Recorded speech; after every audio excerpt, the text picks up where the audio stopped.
তাই না? আজকে আমরা শ্রীমদ্ ভগবদ্গীতা যথাযথ গ্রন্থের দ্বিতীয় অধ্যায় সাংখ্যযোগ, এই অধ্যায়ের 64 নম্বর শ্লোক থেকে শ্রবণ করব। সবাই আমার সঙ্গে সঙ্গে বলুন, রাগদেশ বিমুক্তস্তু বিষয়ান ইন্দ্রিয়শ্চরণ আত্মবশর বিধেয়াত্মা প্রসাদামধিগচ্ছতি।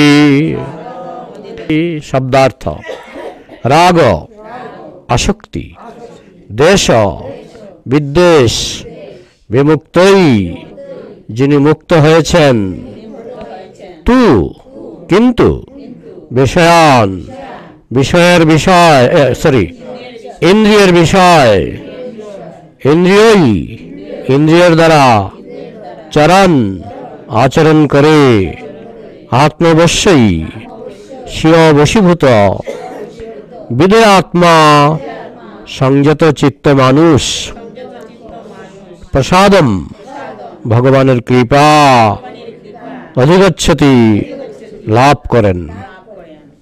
ছিল প্রভুপাদ কৃত গীতার গান, অনুবাদ এবং তাৎপর্য। জয় ছিল প্রভুপাদ কি জয়।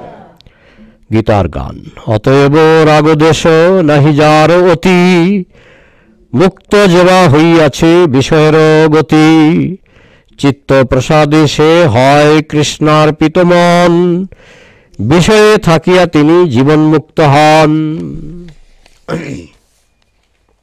অনুবাদ: সংযত চিত্ত মানুষ প্রিয় বস্তুতে স্বাভাবিক আসক্তি এবং অপ্রিয় বস্তুতে স্বাভাবিক বিদ্বেষ থেকে মুক্ত হয়ে তার বশীভূত ইন্দ্রিয়ের দ্বারা ভগবত ভক্তির অনুশীলন করে ভগবানের কৃপা লাভ করেন।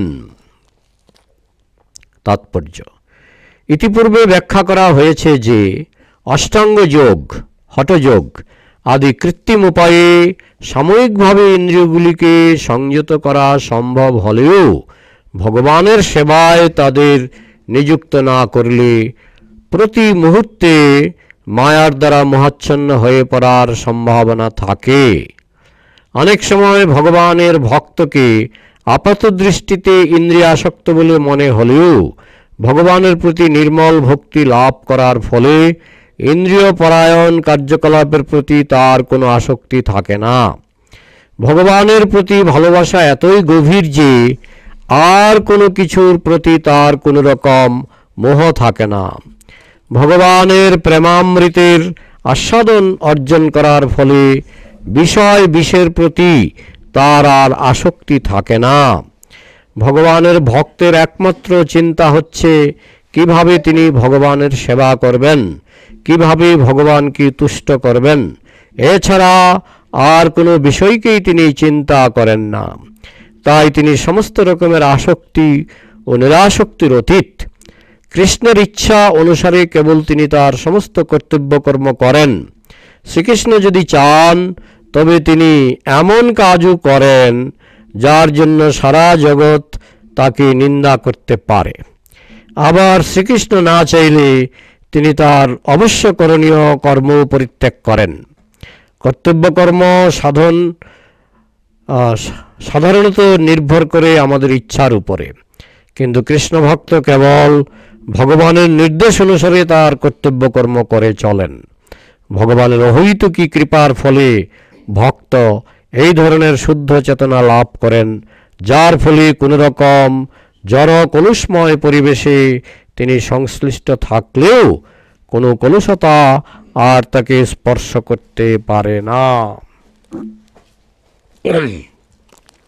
ভগবদ্গীতার প্রতিটি শ্লোক অত্যন্ত শিক্ষামূলক। এখানে কৃষ্ণ বলছেন কে ভগবানের কৃপা লাভ করেন, কি ধরনের মানুষ। সংযত চিত্ত, যার মনটা সংযত, কন্ট্রোল। সংযত চিত্ত মানুষ প্রিয় বস্তুতে স্বাভাবিক আসক্তি এবং অপ্রিয় বস্তুতে স্বাভাবিক বিদ্বেষ থেকে মুক্ত হয়ে, এখন একটা জিনিস কি, যেটা আমার কাছে ভালো লাগে তার প্রতি আমরা আসক্ত হয়ে পড়ি, আর যেটা আমার কাছে খারাপ লাগে তার প্রতি আমরা বিরক্ত হয়ে পড়ি। কিন্তু কৃষ্ণ ভক্ত সেরকম না। যেমন মনে করুন গুরুদেব বললেন যে তুমি পাকিস্তানে গিয়ে প্রচার করো। এখন আমার কাছে পাকিস্তান ভালো নাও লাগতে পারে, কিন্তু গুরুদেব বলেছেন তুমি পাকিস্তানে গিয়ে প্রচার করো, তাহলে কৃষ্ণ ভক্ত সেটা করবেন। যেমন ছিল প্রভুপাদ 70 বছর বয়সে তিনি আমেরিকায় গেলেন। 70 বছর বয়সে আমি জানি কেউ বাইরে যেতে চায় না, বাড়ির বাইরে কেউ যেতে চায় না। আমার ঘনিষ্ঠ আত্মীয় ওই রকম 70 বছর বয়সে আমি তাকে বলেছিলাম একটু মায়াপুর বেড়াতে আসো। না না, আমার যদি প্লেনে হার্ট অ্যাটাক হয়ে যায়। মানে 70 বছর বয়সে সে বাইরে যেতে রাজি না, কথাটা বলেছেন। কিন্তু ছিল প্রভুপাদ তো 70 বছর বয়সে প্লেনে তো তখন টাকা ছিল না, তিনি গিয়েছিলেন কিসে করে? জাহাজে করে। 1 মাস জলের ধাক্কায় 2 বার হার্ট অ্যাটাক জাহাজের মধ্যে। কার আদেশে গিয়েছিলেন? শ্রীমদ্ ভক্তি সিদ্ধান্ত সরস্বতী ঠাকুর ছিল প্রভুপাদের আদেশে, গুরুদেবের আদেশে। তাহলে তার নিজস্ব পছন্দ অপছন্দ বলে কিছু নেই। তার পছন্দ অপছন্দ হলো কৃষ্ণের পছন্দ অপছন্দ। আর কৃষ্ণের পছন্দ অপছন্দ সে জানবে কি করে? গুরুদেবের মাধ্যমে। গুরুদেবের মুখটা হচ্ছে, গুরুদেবের শ্রীমুখটা হচ্ছে কৃষ্ণের মাইক্রোফোন। কৃষ্ণের মাইক্রোফোন, কৃষ্ণ মাইক দিয়ে বলছেন, সেই আওয়াজটা বেরোচ্ছে গুরুদেবের মুখ দিয়ে। এখন মাইক দিয়ে কি মাইক কথা বলে? এখন প্রধানমন্ত্রী যদি মাইক দিয়ে কথা বলে, কথাটা কি মাইকের কৃতিত্ব না প্রধানমন্ত্রীর কৃতিত্ব? ঠিক তেমনি গুরুদেবের শ্রীমুখ হচ্ছে কৃষ্ণের শ্রীমুখ। কৃষ্ণ কথাটা বললেই সেটা গুরুদেবের মুখ দিয়ে বেরোবে। এই জন্য যে প্রকৃত কৃষ্ণ ভক্ত, অর্জুন তিনি কৃষ্ণকেই গুরুরূপে পেয়েছিলেন, যার ফলে অর্জুনের পক্ষে সরাসরি কৃষ্ণের আওয়াজ শ্রবণ করার সুযোগ হয়েছিল। কিন্তু আমরা তো অর্জুনের মতো আমাদের যোগ্যতা নেই, আমাদের শুনতে হবে গুরুদেবের কাছ থেকে। তো গুরুদেব যেটা বলেন সেটাই আমার ইচ্ছা হওয়া উচিত। গুরুদেবকে প্রসন্ন করা, গুরুদেবকে খুশি করা। এই নিয়ে আমরা আজকে যমুনা দেবীর কাহিনী একটা শ্রবণ করব।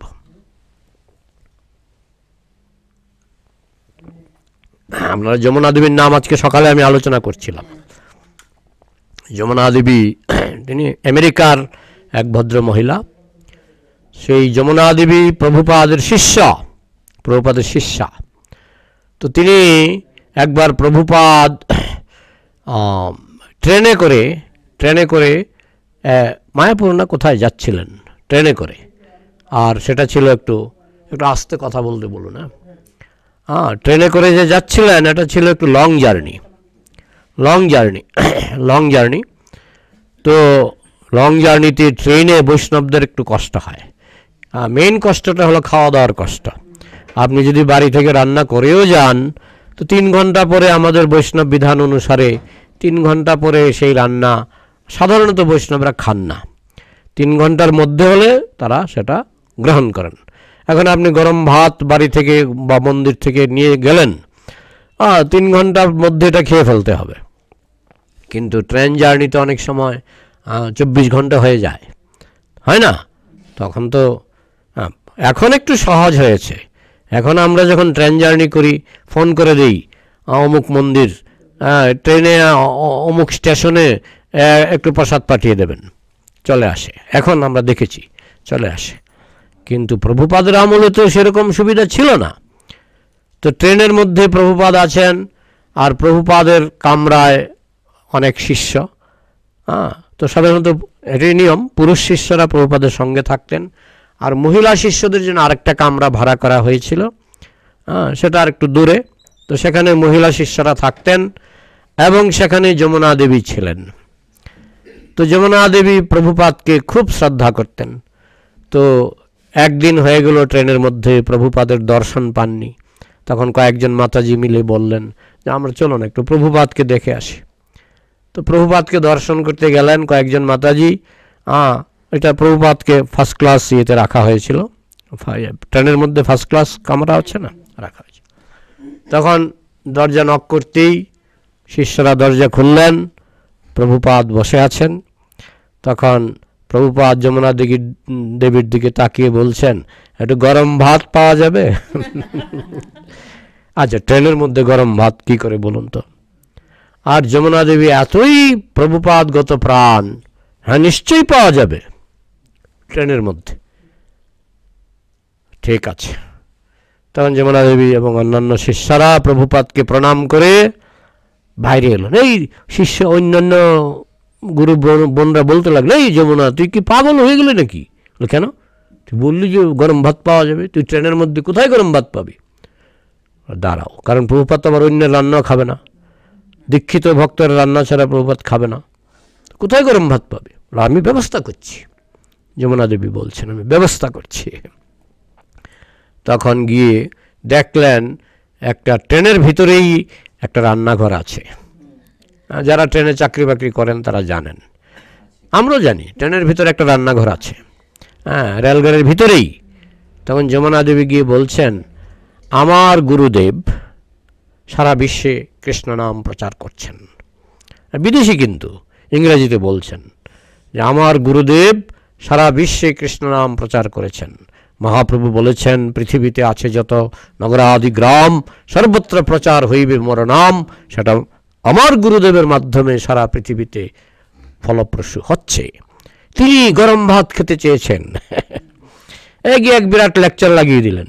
তিনি গরম ভাত খেতে চেয়েছেন, কিন্তু তিনি আপনাদের হাতের রান্না খাবেন না।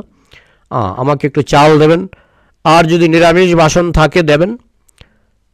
তখন ওই সেখানে যারা রান্নাবান্না করছিল, হ্যাঁ এসব হবে না, যাও এখানে যাও, ধমক দিয়ে যমুনা দেবীকে তাড়িয়ে দিলেন। যমুনা দেবী দেখলেন, বাহ, আমার গুরুদেব গরম ভাত খেতে চাইছেন আর এরা আমার সঙ্গে এরকম ব্যবহার করছে। হ্যাঁ, তখন তিনি চলে গেলেন ওই ম্যানেজারের কাছে। একজনের উপর একজন থাকে না, খুঁজে বের করলেন ম্যানেজারকে। তো ম্যানেজার শুনে বললেন, আমার তো অত ক্ষমতা নাই ওদের উপর, আপনি ওই পরের স্টেশন মাস্টারকে আপনি বলবেন। হ্যাঁ, তো পরের স্টেশনে ট্রেন একটু থামলো, কতক্ষণ আর থামে, বেশিক্ষণ তো থামে না।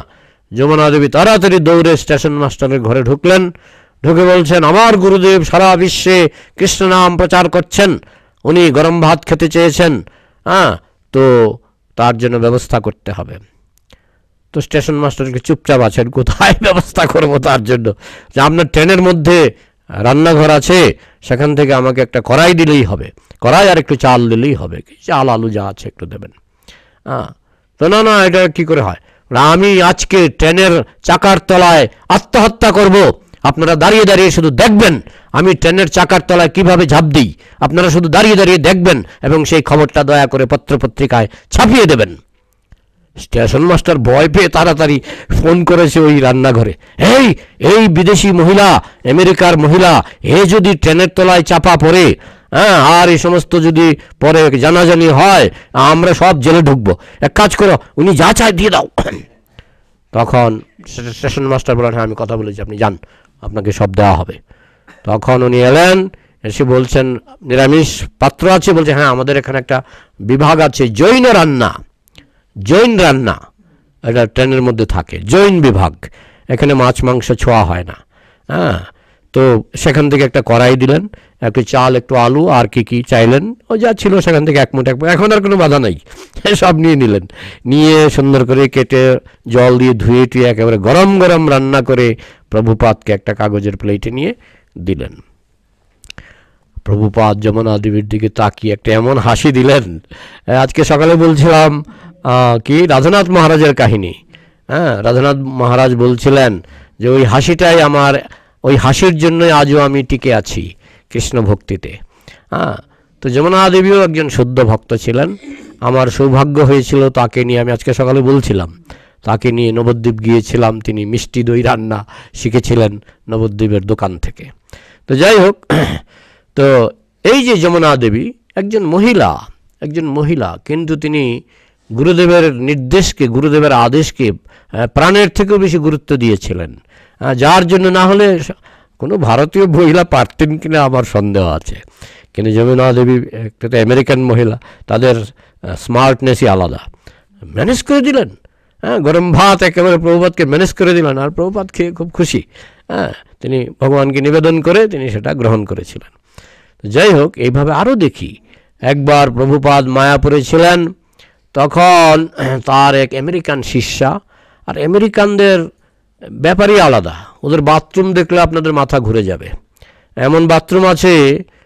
একটা বাথরুম আমার এক গুরু ভাই বলছিলেন, একটা বাথরুম তিনি সেখানে গিয়েছিলেন, বলছে বাথরুমটা আমি যখন পায়খানা করতে বসলাম, এটা দেখি ঘুরছে, ঘুরে একেবারে এইদিকে ঘুরে ঘুরে ঘুরে ঘুরে ঘুরে ঘুরে একেবারে পুরা একটা বিল্ডিং বাথরুমটা ঘুরে ঘুরে যাচ্ছে।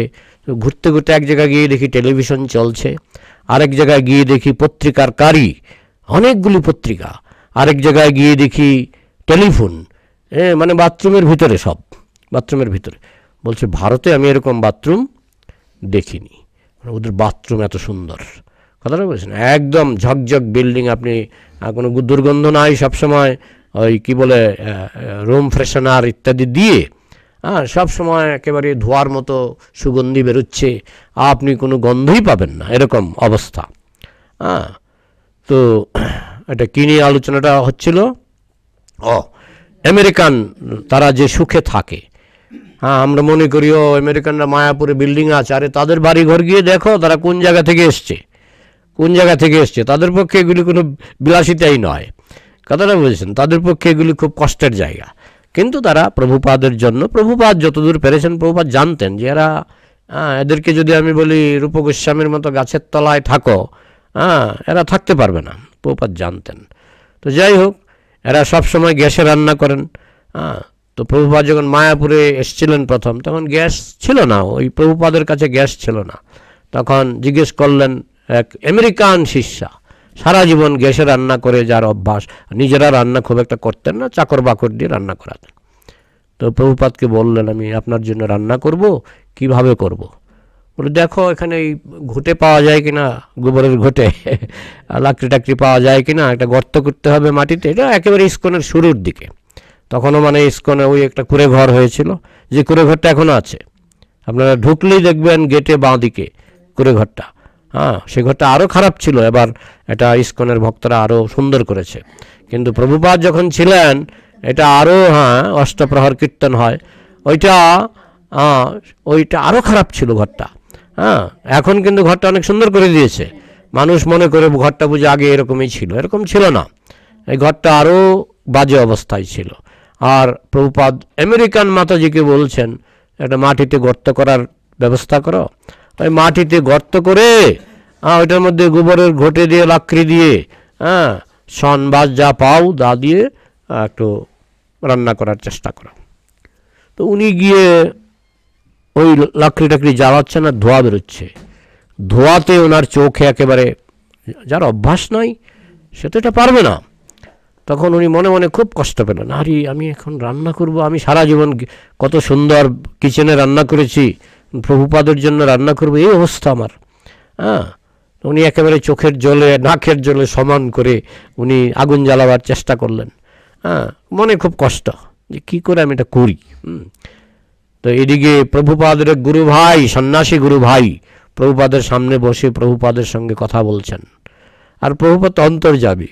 প্রভুপাদ বুঝে গেছেন যে এই শিষ্যা, এ বড় ভালো রান্নাঘরে রান্না করে তার অভ্যাস, তাকে আমি বলেছি মাটির চুলায় ভেবে রান্না করতে, সে তো কষ্ট পাচ্ছে। যাই হোক, তো সে রান্না করতে করতে ওই মশলা টশলা নেওয়ার জন্য প্রভুপাদের ঘরের মধ্যে দিয়ে যেতে হবে। প্রভুপাদের ঘরের মধ্যে তিনি যাচ্ছিলেন, আর মনে খুব কষ্ট যে কিভাবে রান্নাটা আমি করব, আমার চোখে কেবল জল আসছে, ধোঁয়া সহ্য করতে পারছি না। তখন প্রভুপাদ ওনার গুরু ভাইকে বলছেন, দেখো এই যে আমেরিকার এই মহিলা, তিনি আমার জন্য মরতে রাজি, আমিও তার জন্য মরতে পারবো, তিনিও আমার জন্য মরতে পারবেন। তারা প্রাণ দিতে প্রস্তুত, আমিও তাদের জন্য প্রাণ দিতে প্রস্তুত। ইংরেজিতে কথা হচ্ছিল, ওই আমেরিকান মহিলা সেটা বুঝতে পারলেন কি বলছেন প্রভুপাদ। তাহলে তো কোনো ব্যাপার না, তাহলে তো আমি আনন্দে রান্না করতে পারি, আমার তো রান্না করলে প্রাণ যাবে না। প্রভুপাদ বলছেন আমরা প্রাণ দিতে প্রস্তুত, আর তিনিও আমাদের জন্য প্রাণ দিতে প্রস্তুত। আর প্রভুপাদ তো প্রস্তুত ছিলেনই, না হলে বৃদ্ধ বয়সে 15 বার পৃথিবী পর্যটন করেছেন জীবনের ঝুঁকি নিয়ে। তখন সেই মহিলা আবার মনে মনে একটু আনন্দ পেলেন। প্রভুপাদ টেকনিক জানতেন, কথা জানতেন, যার দ্বারা তিনি বিশ্ব জয় করেছেন, তার কথাতেই তো মানুষ বশীভূত হয়ে যেত।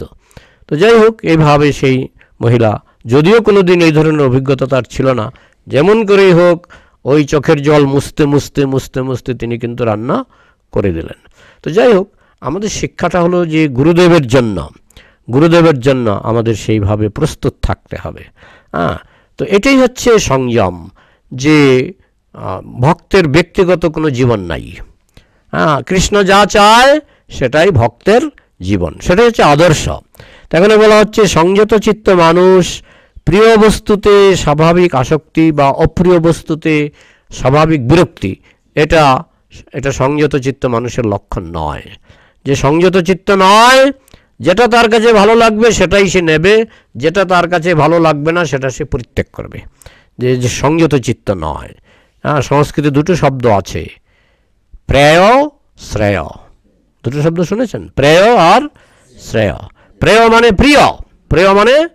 প্রিয়, আর শ্রেয় মানে ভবিষ্যতের জন্য ভালো।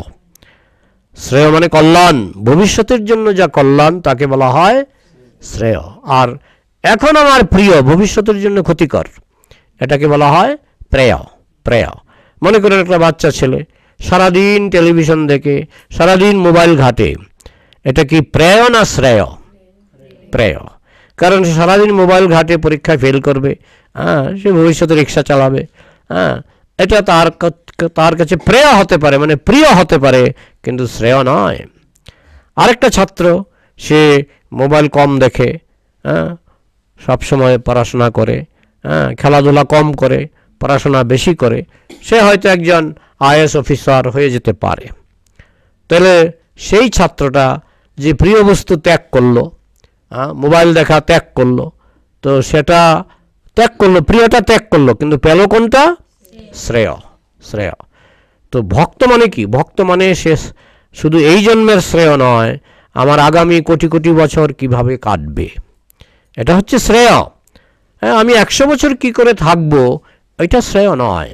আমি 100 বছর ইঞ্জিনিয়ার হয়ে থাকলাম, আমি 100 বছর ডাক্তার হয়ে থাকলাম, এটা তো আমার কাছে হতে পারে, ঠিক আছে, এই সংসারে আমি সুখে কাটিয়ে গেলাম, কিন্তু আমার কোটি কোটি বছর কিভাবে কাটবে, কোটি কোটি বছরের চিন্তা করে বোকারা।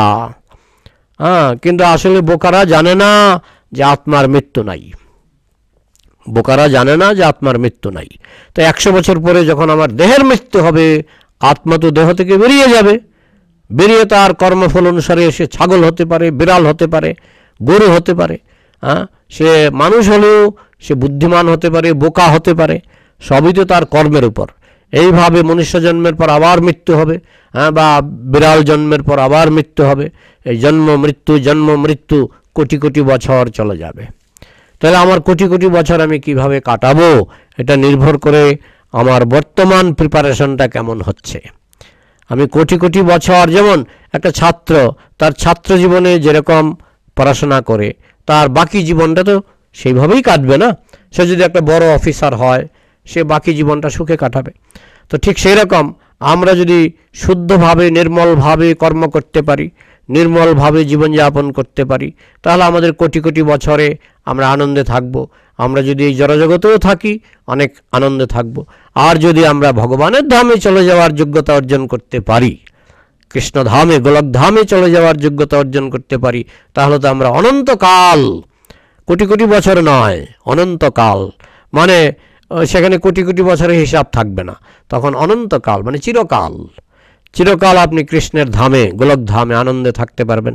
সেখানে না আছে সর্দি কাশি, না আছে রোগ যন্ত্রণা, না আছে বার্ধক্য যন্ত্রণা, না আছে মৃত্যু যন্ত্রণা, সেখানে না আছে আপনি চিরকুমার, সেখানে চিরকুমার বা চিরকুমারী, সেখানে আপনার কোনো বৃদ্ধ বয়স আসবে না।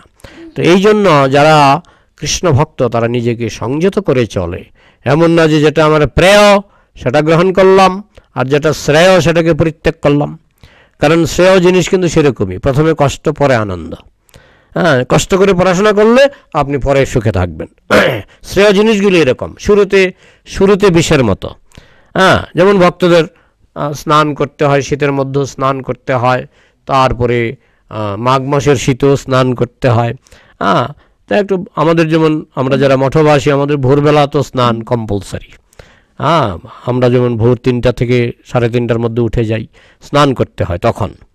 আর শিলংবাসী ভক্তদের তো আরও কষ্ট।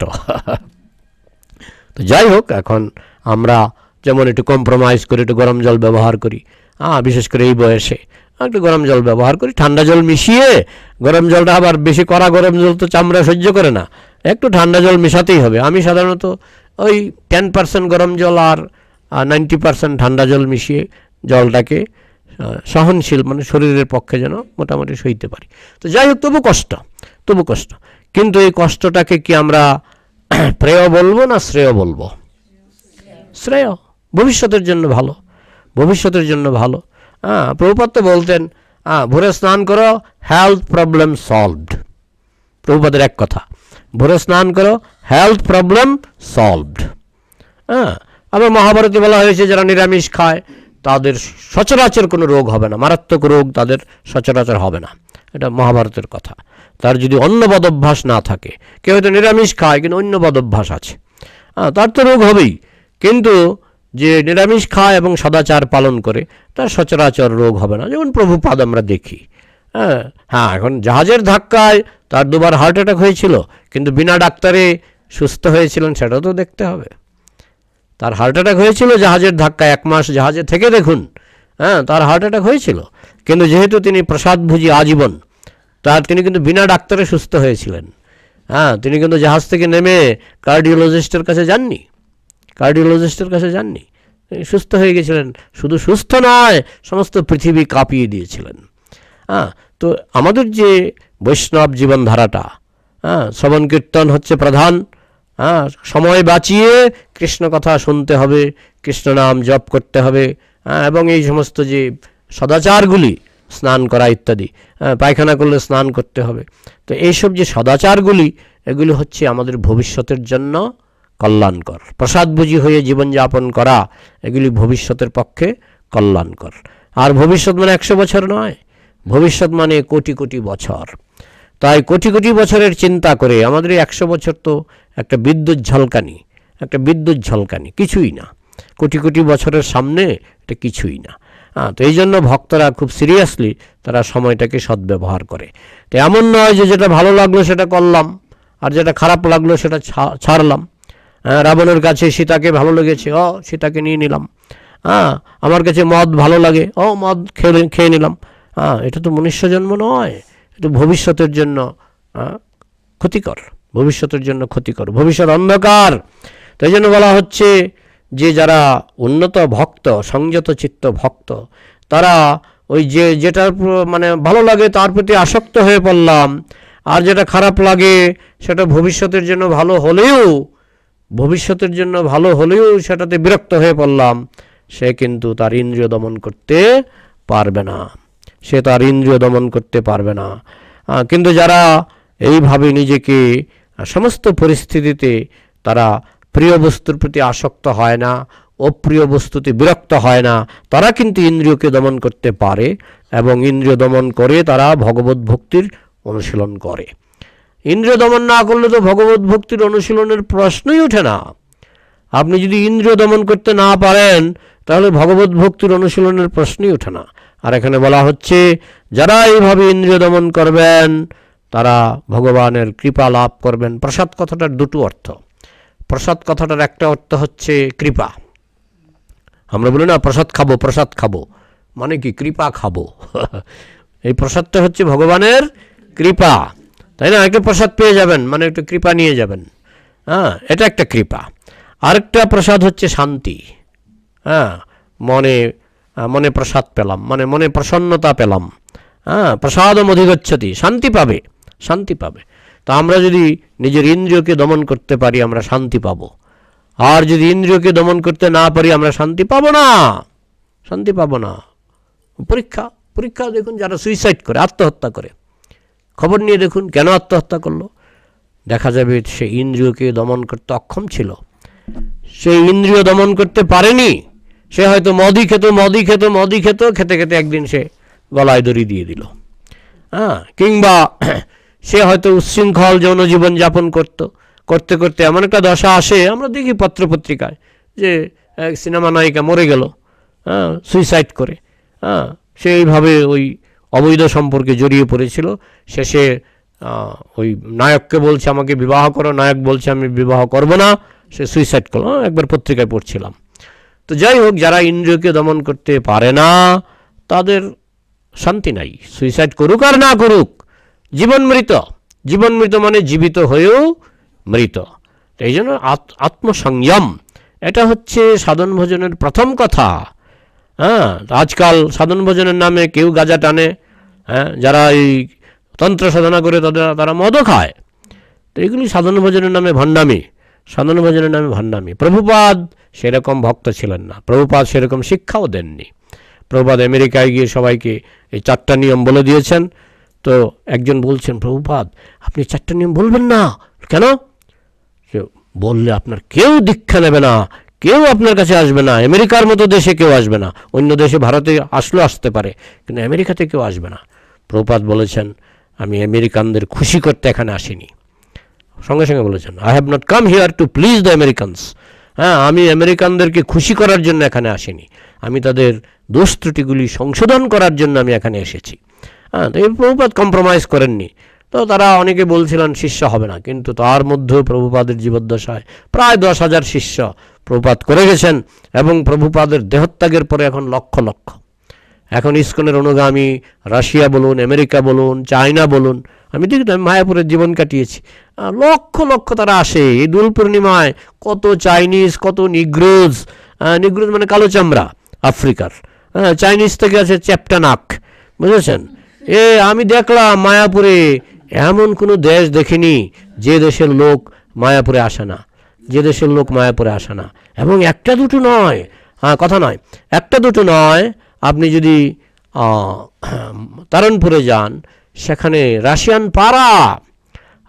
পাড়া অনেকগুলি বিল্ডিং, মানে কল্পনার বাইরে। কত সুন্দর বাগান টাগান করে তারা সেখানে রাশিয়ান পাড়া বানিয়ে ফেলেছে। জলঙ্গি ধাম, তারপরে রসামৃত কুঞ্জ, আমি নামগুলি জানি। ওইগুলিতে আপনি গেলে দেখবেন বিল্ডিংয়ের পর বিল্ডিং, বিল্ডিংয়ের পর বিল্ডিং, আর সব রাশিয়ান। আমি যে পাড়ায় ছিলাম সেই পাড়াতেই রাশিয়ান ছিল 5টা বিল্ডিং, 5খানা বিল্ডিং আমার বাড়ির সামনে। কথাটা বলছেন।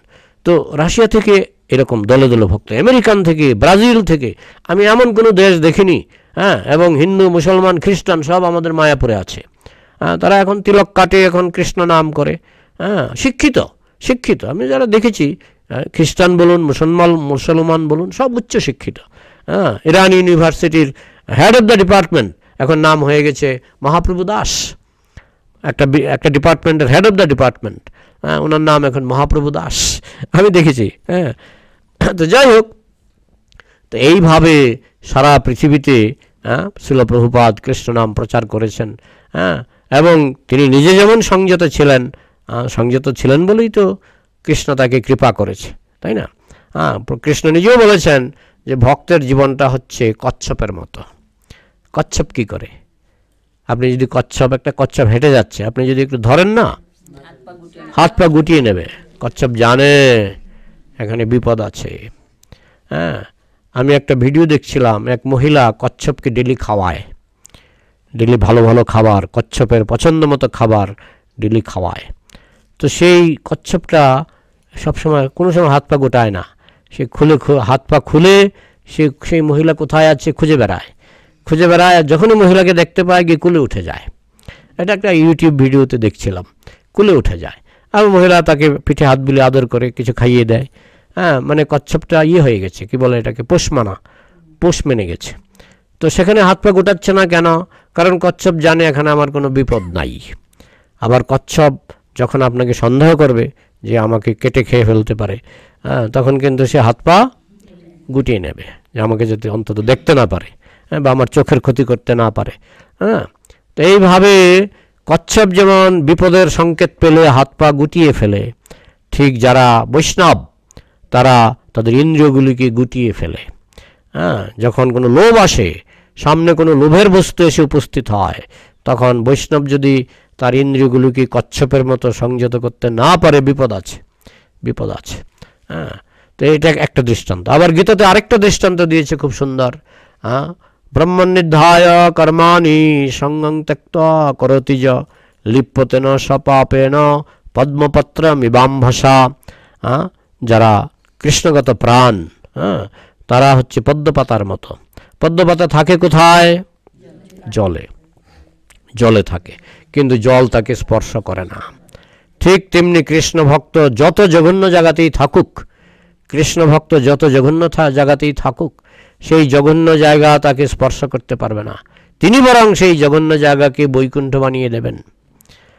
প্রভুপাদ গিয়েছেন যে সমস্ত জায়গায়, সেই সমস্ত জায়গায় আপনি গেলে আপনি দেখলে আপনার মাথা ঘুরে যাবে, কিন্তু প্রভুপাদ সেই সমস্ত জায়গায় ইস্কন মন্দির করেছেন। এবং যারা মদ গাজায় ডুবেছিল, হিপ্পি, তাদেরকে তিনি বানিয়ে দিলেন পরম পবিত্র বৈষ্ণব। তারা এখন অনেকে গুরু হয়ে গেছেন, গুরু হয়ে গেছেন, কথাটা বলছেন। তো এটা হয়েছে এই প্রভুপাদের কৃপায়, এবং তিনি তাদেরকে শিক্ষা দিয়েছেন কি করে পদ্মপাতার মতো জীবনযাপন করতে হয়।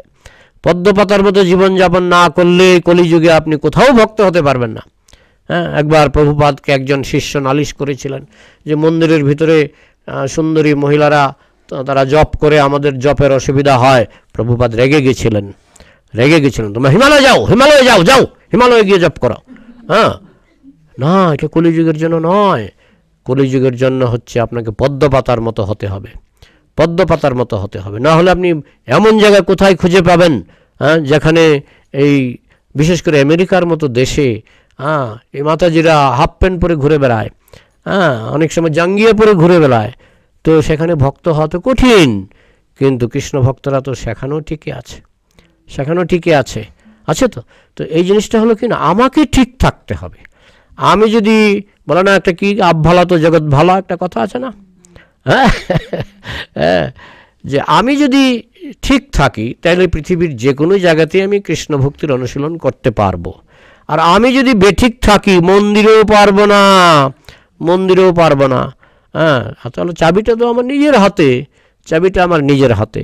তো এটাই কৃষ্ণ আজকের এই শ্লোকে বলছেন, যে আমি শ্লোকটা ধরে ধরে বলছি। রাগ দেশ বিমুক্তই, মানে রাগ মানে আসক্তি, রাগ মানে আসক্তি, দেশ মানে বিরক্তি, এই দুটো থেকে মুক্ত কৃষ্ণ ভক্ত, এই দুটো থেকে মুক্ত। আর কি বিষয় ইন্দ্রিয়শ্চরণ, তিনি বিষয়ের মধ্যে বিচরণ করেন, এমন নয় যে তিনি বিষয় ছেড়ে পালিয়ে যান। কারণ টাকা পয়সা তো, এই যেমন এই মন্দিরটা, এটা টাকা পয়সা লাগেনি, লেগেছে। প্রভুপাদ যে বড় বড় মন্দির করেছেন, কোটি কোটি টাকা লেগেছে। প্রসাদ করতে টাকা লাগে না, টাকা লাগে। তো বিষয় ইন্দ্রিয়শ্চরণ, তিনি বিষয়ের মধ্যে থেকেই তিনি তার ইন্দ্রিয়কে সংযত করে বিচরণ করেন। ঠিক মাকড়সা যেমন মাকড়সার জালে থাকেন, সেখানে মাকড়সার বাচ্চাগুলিও দেখবেন, মাকড়সার আমি গ্রামের ছেলে তো আমি দেখেছি, মাকড়সা যখন বাচ্চা দেয়, বাচ্চাগুলিও জালের মধ্যে ঘুরে বেড়ায়, আনন্দে ঘুরে বেড়ায়, আবার মাঝে মধ্যে মার কাছে চলে যায়। কিন্তু মশা মাছি সেই জালে গিয়ে আটকে যায়, এবং মাকড় তখন লক্ষ্য রাখে ওই মশাটা বসে গেছে, সে দৌড়ে গিয়ে মশাটাকে খেয়ে ফেলে। তো মশা মাছি আটকে যাচ্ছে, বাচ্চাগুলি কেন আটকাচ্ছে না? ঠিক তেমনি আপনি যদি ভগবানের বাচ্চা হন, কৃষ্ণের বাচ্চা হন, আর কৃষ্ণই মায়াজাল পেতেছে, মাকড়সার জালের মতো কৃষ্ণই মায়াজাল পেতেছে। নাস্তিক অভক্তরা হচ্ছে মশামাছি, নাস্তিক অভক্তরা হচ্ছে মশামাছি, তারা আটকে যাবে এই মায়াজালে। কিন্তু ভক্তরা হচ্ছে মাকড়ের বাচ্চার মতো, তারা আটকাবে না, তারা আটকাবে না। এটাই বলা হচ্ছে বিষয় ইন্দ্রিয়শ্চরণ, বিষয়ের মধ্যে বিচরণ করবেন, কিন্তু বিষয়ে আটকাবেন না, বিষয়ে আটকাবেন না। যেমন কাঁঠাল খাওয়ার সময় যেমন অনেকে হাতে তেল মেখে কাঁঠাল খায় না, ঠুটে তেল মাখে, কেন? যাতে আঠাটা না লাগে। ঠিক সেই রকম আমাদের কৃষ্ণ ভক্তির তেল বেশি করে মাখতে হবে, কৃষ্ণ ভক্তির তেলটা বেশি করে মাখতে হবে, যাতে বিষয়ের মধ্যে থাকলেও বিষয় আমাকে বিচলিত করবে না। আত্মবশীর বিধেয় আত্মা, এইভাবে যিনি নিজেকে বশ করেছেন, নিজেকে সংযত করেছেন, প্রসাদম অধিগচ্ছতি, তিনি কৃষ্ণের কৃপাও পাবেন, নিজেও শান্তি পাবেন। আর তা যদি করতে না পারেন, তিনি কৃষ্ণের কৃপাও পাবেন না, নিজেও শান্তি পাবেন না। তো এই হচ্ছে সংক্ষিপ্ত আলোচনা। আপনাদের যদি প্রশ্ন থাকে আলোচনা করা যায়।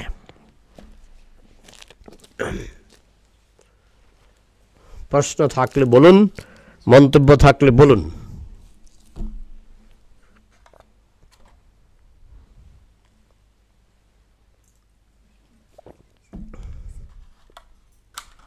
কি হলো প্রশ্ন মন্তব্য? ভক্তই শুধু মনকে সংযত করতে পারে ভগবানের সেবার মাধ্যমে।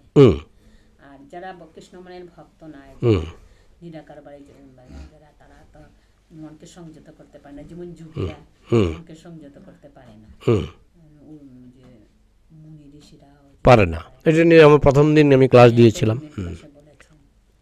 বিশ্বামিত্র মুনির কথা, ঠিকই আছে। ওরা নিরাকারের ধ্যান করে। নিরাকারের ধ্যান করলে মন কন্ট্রোল করা যায় না।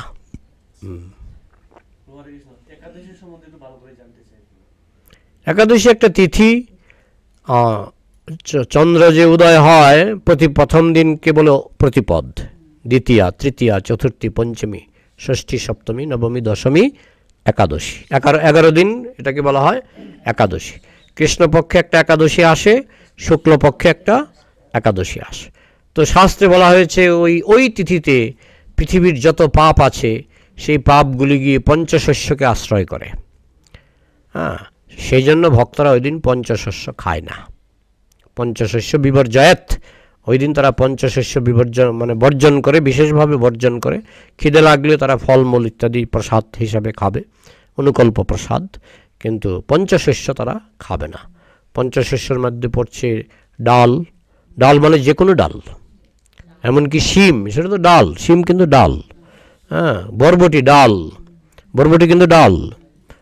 তো এই ডাল খাবে না, এটা হলো একটা শস্য। তারপরে জব খাবে না, গম খাবে না, মানে আটা ফাটা খাবে না, চাল খাবে না, মানে রাইস খাবে না। আর কি সর্ষা খাবে না, মানে সর্ষার তেলও খাবে না। এই পঞ্চশস্য বিবর্জয়াত, 5টা শস্য বিবর্জন করবেন, কারণ ওই দিন পাপ পুরুষ ওই 5টা শস্যকে আশ্রয় করে। এই জন্য শাস্ত্রে বলা হয়েছে যে ওই একাদশী তিথিতে পঞ্চশস্য খেতে নাই। ঠিক আছে, তাই আপনার কৃষ্ণ ভক্তি বাড়বে। ভক্তি জননী, একাদশীকে বলা হয় ভক্তি জননী, ভক্তির মা। তাই ওই একাদশী যারা পালন করবে তাদের ভক্তি বাড়বে। আর কিছু?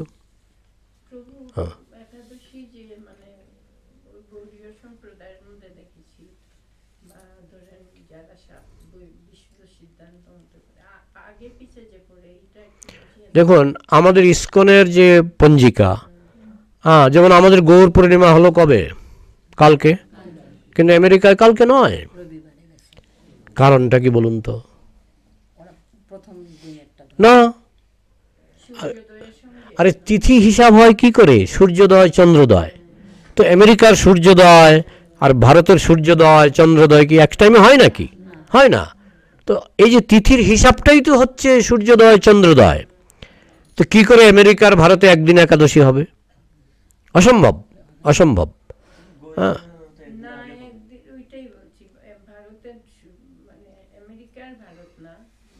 আমেরিকা ভারত শুধু নয়, বাংলাদেশ থেকে আমাদের এই শিলং বা বাংলাদেশ থেকে ভারত, আমার কথাটা শুনুন, বাংলাদেশ থেকে ভারত প্রায় আধা ঘন্টা ফেরফের হয়। তাহলে এই যে তিথিগুলি গণনা হবে, এগুলি তো মিনিট ধরে ধরে গণনা হয়। এত মিনিট থেকে প্রতিপদ শুরু।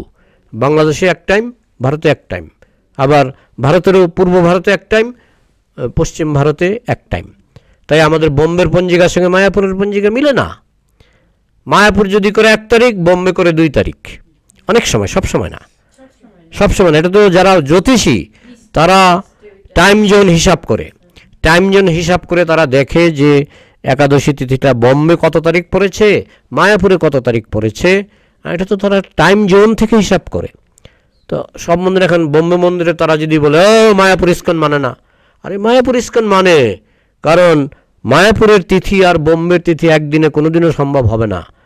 অনেক সময় হয় যখন হয়তো তিথিটা প্রায় ছেড়ে দিচ্ছে মায়াপুরে, সেই সময় তারা পেয়ে যায়, তিথি পেয়ে যায়, সেটা তখন একই দিনে বোম্বেতেও পেয়ে যায়। কিন্তু এমনও হয় তিথি হয়তো মায়াপুরে তিথি মানে যেই তারিখ তার পরের দিন তিথিটা বোম্বেতে শুরু হচ্ছে। এই জন্য যারা জ্যোতিষী তারা টাইম জোন হিসাব করে তারা এইভাবে করে। তো জ্যোতিষী যে মন্দিরে ভালো আছে, যেমন গৌরীয় মঠের একটা মন্দির আছে বাগবাজার, নাম শুনেছেন? কলকাতা। ওদের জ্যোতিষী খুব পাক্কা জ্যোতিষী, ওদের পাক্কা জ্যোতিষী, ওদের সঙ্গে ইস্কনের মিলে যায়। ওদের সঙ্গে অনেকে বলে গৌরীয় মঠের সঙ্গে আপনাদের একাদশী মিলে না, আমরা বলি বাগবাজার কি গৌরীয় মঠ না গৌরীয় মঠ নয়, এটা গৌরীয় মঠ, কিন্তু ওদের সঙ্গে আমাদের মিলে যাচ্ছে, কারণ ওদের জ্যোতিষী ভালো। আমাদের ইস্কনে ভানু মহারাজ জ্যোতিষী, পাক্কা জ্যোতিষী, পাক্কা জ্যোতিষী। উনি যেভাবে আমাদের পঞ্জিকায় লিখে দেবেন সেইভাবে করবেন। আমাদের যদি জ্যোতিষীর উপর জ্যোতিষীগিরি করি, জ্যোতিষীর উপর জ্যোতিষীগিরি করি, তাহলে তো আমরা ঠকবো। ভানু মহারাজ ভালো জ্যোতিষী, এবং আমরা বলি যে বাগবাজারের পঞ্জিকার সঙ্গে আমাদের ইস্কনের পঞ্জিকা মিলে যায়, তাতে আমরা বিশ্বাস করি যে সেখানেও ভালো জ্যোতিষী আছে। তো সেই জন্য জ্যোতিষীর উপর নির্ভর করে একাদশী করবেন, পঞ্জিকা যেভাবে লেখা আছে, ঠিক আছে? তাহলে মিলবে, তাহলে ইস্কনের সঙ্গে মিলবে। হ্যাঁ, তা আপনি কি করে গ্যারান্টি দিলেন যে ওরা বাগবাজার ফলো করে? হ্যাঁ, বেশি, আবার বেশি লাগাচ্ছেন কেন? জানেন না, সেখানে চুপ থাকুন। না না, বাগবাজারের ক্যালেন্ডারের সঙ্গে আমি যতবার মিলিয়েছি মিলে গেছে, কথাটা বলছেন। কিন্তু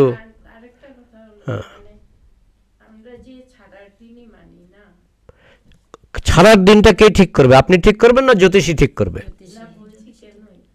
না না, জ্যোতিষী ঠিক করবে না আপনি ঠিক করবেন? হ্যাঁ, তো জ্যোতিষীর,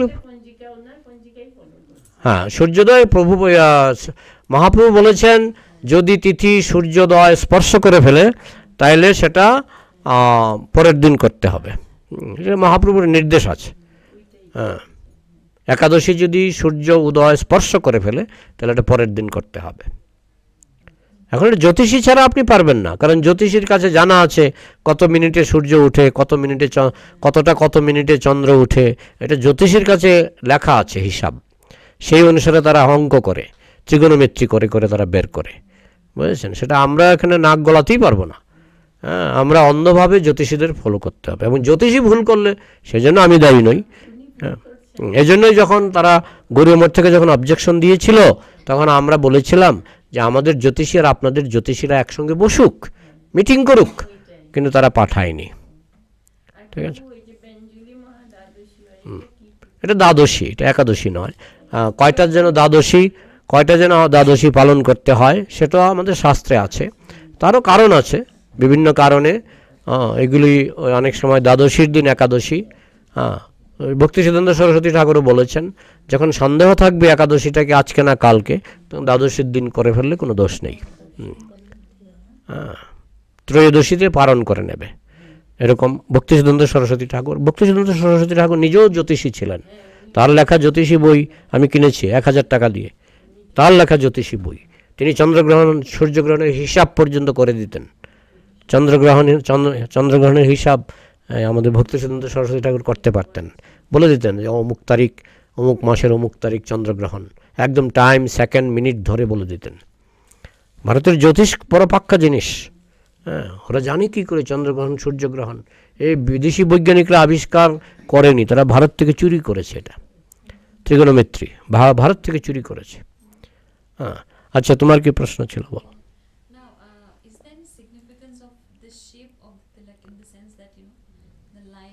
Yeah, they say this end portion is Tulsi leaf, representing Tulsi leaf, and this portion is representing a temple of Vishnu. So in our body we are establishing 12 temples of Vishnu. In this way we are purifying the body, which will purify our consciousness also. Is it clear? One last question. Is there a difference between, let's say, devotees who stay in Mayapur and devotees, let's say, who are here, in the sense that the environment, like you've already explained in the class, but the grace, do they have an upper hand over us? Upper hand means that is Dham, birthplace of Chaitanya Mahaprabhu. You get more chances to purify yourself. Every day, many Guru Maharajas are giving classes. You get chance to hear them. You get better chance of sadhu sangha, association with devotees. But in Shillong, you don't get so many chances. That's all. But if you are sincere, it doesn't make any difference. Sincerity is the main thing. If you are sincere, you can become pure devotee in America, in Germany, in Africa, in Shillong. And if you are not sincere, you cannot become pure devotee even in Mayapur. Rather you may commit some dham offenses. Clear?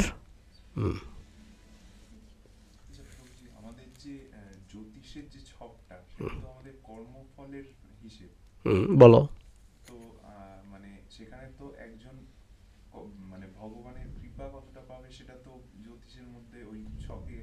না, জ্যোতিষশাস্ত্রে স্বীকার করা হয় যস্তেন্দ্র গোপম অথবেন্দ্র মহর্ষ কর্ম বন্ধানুরূপ ফলভাজন মাতনতি কর্মাণি নির্দহতি কিন্তু চ ভক্তি ভাজাম গোবিন্দমাদি পুরুষম তমহং ভজামি।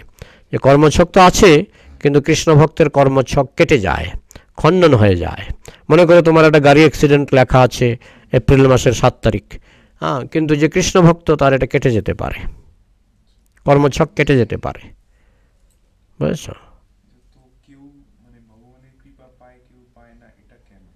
কারণ তুমি দোকানে গেছ, 30 টাকা দিয়ে বলছো আমাকে 1 কেজি চাল দাও। আরেকজন দোকানে গেছে 70 টাকা দিয়ে বলছে আমাকে 1 কেজি চাল দেন এই 70 টাকার মধ্যে। আরেকজন দোকানে গেছে 100 টাকা দিয়ে বলছে আমাকে 100 টাকার মধ্যে 1 কেজি চাল দেন। তো দোকানদার কি করবে? আপনাকে দেবে 30 টাকা, হয়তো রেশন চাল দিয়ে দেবে, হ্যাঁ, ওই 70 টাকাকে হয়তো আপনার ইয়ে দেবে, কি বলে, মিনিকেট নাকি, 50 টাকা মিনিকেট, হ্যাঁ, আর 100 টাকা দিলে গোবিন্দভোগ বাসমতি এসে পেয়ে যাবেন। তাহলে আপনি যেভাবে টাকা ঢালবেন সেইভাবে আপনি চাল পাচ্ছেন। তো যে যথামাং প্রপদ্যন্তে তাংস তথৈব ভজাম্যহম, যে আমাকে যেভাবে সেবা করবে আমি তাকে সেইভাবে পুরস্কার দেব। কম সেবা করলে কম পুরস্কার পাবে, বেশি সেবা করলে বেশি পুরস্কার পাবে, কম ভক্তি করলে কম পুরস্কার পাবে, বেশি ভক্তি করলে বেশি পুরস্কার পাবে। ঠিক আছে?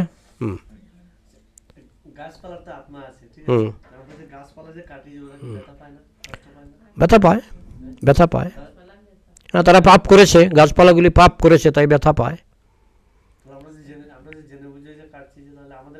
এই জন্যই তো আপনাকে গোলকে যেতে হবে, তাড়াতাড়ি সংসার গুটিয়ে গোলকে যেতে হবে, কারণ গোলকে গেলে আপনাকে এইসব কেটে খেতে হবে না।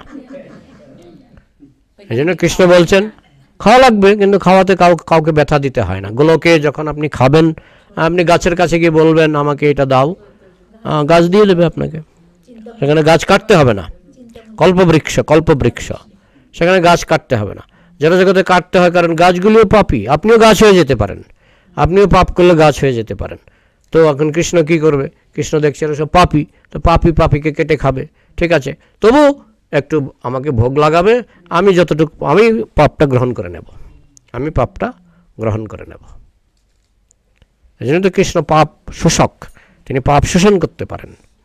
কিন্তু যেহেতু তোমরা পাপ করেছ, তোমাদের তো কাটবেই, হ্যাঁ, কারণ হ্যাঁ বলে আমরা কাটতে চাই না, তাহলে গোলকে চলো, গোলকে চলো। জেলখানার ভিতরে একজন একজনকে শাস্তি দেবেই।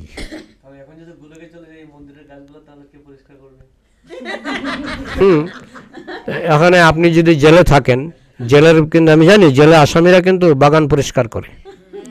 তো জেলের আসামিকে যদি আপনি বলেন যে রাষ্ট্রপতি বলেছে তুমি জেল থেকে চলে যাও, না না আমি তো এই জেলের বাগানটা আমি পরিষ্কার করি, হ্যাঁ, আমি চলে গেলে জেলের বাগানটা কে পরিষ্কার করবে? জেলের আসামিরা এরকম বলে নাকি? যখন রাষ্ট্রপতি একটা চিঠি দেয় যে তোমার ছুটি, তাড়াতাড়ি দৌড় দৌড়, সে ওই জেলের বাগানের জন্য বসে থাকে না। জেলখানার ভিতরে আপনি জেলের দেওয়াল রং করবেন, জেলের বাগান পরিষ্কার করবেন, ছুটি পেলে আর এইসব লাগবে না, ছুটি পেলে এই বাগান টাগান ছেড়ে পালান। বোঝা গেল? হ্যাঁ, সংসারে মরার আগে কষ্ট পায় মারা যায়। আবার আজ আমরা তো পড়ছি যে যে যেরকম করবে সেই কুম্ভীপাক, তারপরে করোসবের মধ্যে শাস্তি পাবে। তা এখন যেটা আমরা থাকতে যেটা শাস্তি পাচ্ছে, এটা কিসের? এটা তো আপনার মনে করুন আপনি 10 কোটি বছর শাস্তি পাবেন, তার মধ্যে আপনি 100 বছর এখানে পেলেন। আপনি যে পাপ করেছেন, মনে করুন আমি এটা খুন করলাম, খুন করতে কত মিনিট লাগে? পিস্তল দিয়ে ঠুস 1 মিনিটই ধরলাম। এবার আমি আদালতে আমাকে নিয়ে গেল পুলিশ, আমি বললাম আমি 1 মিনিট পাপ করেছি, আমাকে 1 মিনিট জেল দেন। আমি 1 মিনিট পাপ করেছি, আমাকে 1 মিনিট জেল দেন। আদালত কি বলবে? যাবজ্জীবন কারাদণ্ড অথবা ফাঁসি। 1 মিনিটও দেবে না। ঠিক তেমনি কৃষ্ণ সেরকম, আমরা যে পাপ করি তার শাস্তি কোটি কোটি বছর ভোগ করতে হবে। ঠিক আছে, 100 বছর মানুষ হিসাবে ভোগ করো, আর 100 বছর পশু হিসাবে ভোগ করো, আর 100 বছর গাছ হিসাবে ভোগ করো, করে করে নরকে যাও, সেখানে কিছু ভোগ করো, আবার ঘুরে ঘুরে আবার মানুষ হবে, ঘুরে ঘুরে আবার মানুষ হবে, আবার নিজেকে সংশোধন করার সুযোগ পাবে। বোঝা গেল নাকি না বোঝা যায়নি? হ্যাঁ, আমাদের সব উত্তর আছে মাতাজি, সব উত্তর আছে। আমি সেটাই ভাবলাম কি এখন তো কষ্ট পাচ্ছি, আবার এখন কি আপনার 1 কোটি বছর থেকে আপনি 1 সেকেন্ডের পাচ্ছেন এখন। এটা একটা বিদ্যুৎ ঝলকানি, এই মনুষ্য জন্মটা হচ্ছে একটা বিদ্যুৎ ঝলকানি, বুঝেছেন? এটাকে আপনি মনে করবেন না যে আপনার কোটি কোটি বছরের শাস্তি এখানে হয়ে যাচ্ছে। হ্যাঁ, আচ্ছা প্রভু, ওই যে ব্যাসদেব যে ভাগবতম পুরা লেখছেন, হ্যাঁ, লেখেন কেন গিয়ে উনি ওনার গুরুর কাছে বলছেন যে আমি এত বিশাল ভাগবতম রচনা করে আমি মনে শান্তি পাই? না, এ কথা বলেননি উনি। উনি বলেছেন আমি মহাভারত রচনা করেও শান্তি পেলাম না, বেদ রচনা করেও শান্তি পেলাম না। তখন নারদ মুনি বললেন তাহলে তুমি ভাগবত লেখো। ভাগবতম লেখেন। হ্যাঁ, তারপরে তো ভাগবত লিখে শান্তি পেলেন। আর ওই যে ভাগবতমের 12টা স্কন্ধের প্রথম দ্বিতীয় স্কন্ধে ভগবানের চরণ, তারপর কি ভগবানের উরু। হ্যাঁ, এগুলো আস্তে আস্তে, যেমন আমরা যখন ভগবানকে দর্শন করি প্রথমে চরণ দর্শন করি, আস্তে আস্তে উপরের দিকে উঠতে হয়। তো এই জন্য আস্তে আস্তে ভাগবত বুঝবেন। প্রথমে প্রথম খণ্ড 2-3 বার পড়বেন, তারপর দ্বিতীয় খণ্ড আরও কয়েকবার পড়বেন, তারপর তৃতীয় খণ্ড পড়বেন, এই করে করে উপরের দিকে উঠবেন।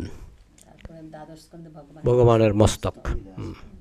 প্রভু দ্বাদশ তিলক যে করি আমরা, ওই যে নারায়ণ এটা আমি বললাম তো, শ্রীধর কৃষ্ণের একটি নাম। আর কিছু? তাহলে রাখছি। হ্যাঁ হ্যাঁ, সে ঘন্টা কানেকের কমে হবে না। জয় শ্রীল প্রভুপাদ কি, সমবেত বৈষ্ণব ভক্তবৃন্দ কি, নিতাই গৌর প্রেমানন্দী। হরি।